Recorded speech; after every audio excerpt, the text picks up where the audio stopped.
Hello guys, আমি অস্মিতা। তোমরা দেখছো অস্মিতা লাইফস্টাইল।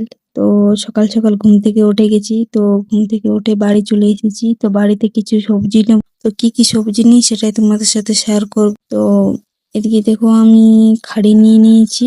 তো এদিকে সব খাড়ি পাতাগুলোকে কেটে ফেলে দেবো। পাতাগুলোতে অনেক পোকা লেগে গেছে, তো সেই পাতাগুলো আমার লাগবে না।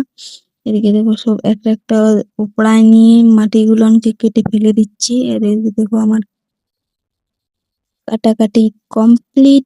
এবার আমি চলে যাই, এগুলো ধুতে হবে, তো সেই জন্য কৌশলটাতে রেখে নিলাম।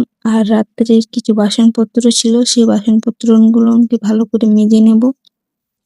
তো এই দেখো আমার একটা একটা সব বাসনপত্রকে মেজে নেব।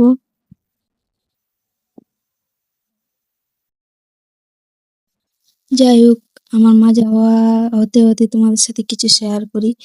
তো একটা মেয়ে বিয়ের পর তার শাশুড়ি মার মন পাওয়ার জন্য এবং ভালোবাসা পাওয়ার জন্য কত কিছুই না করে, কিন্তু সে যদি তার মার জন্য 10 ভাগের 1 ভাগও করতো, তার মা তাকে মাথায় তুলে রাখতো। কি কথাটা সত্যি তো?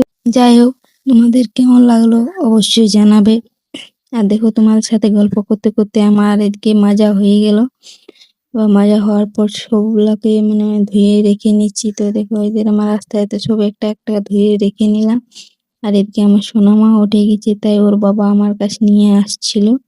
তাই চটপট করে ভাবলাম যে ব্রাশটাও করে নিই।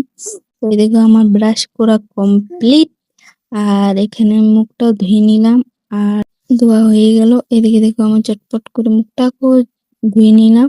তারপর উল্টে জলে একটু পা গুলানো ধুয়ে নিলাম। আর ধোয়ার পর দেখো ওইদিকে আমি শাড়ি টাড়ি সব নিয়ে নিলাম। এবার যাই বাড়ির দিকে রওনা দিই। তো তোমাদের যদি ভিডিওটা ভালো লেগে থাকে তাহলে অবশ্যই লাইক, কমেন্ট, শেয়ার, সাবস্ক্রাইব করে দেবে। বাকি দেখা হচ্ছে নতুন ভিডিওর সঙ্গে।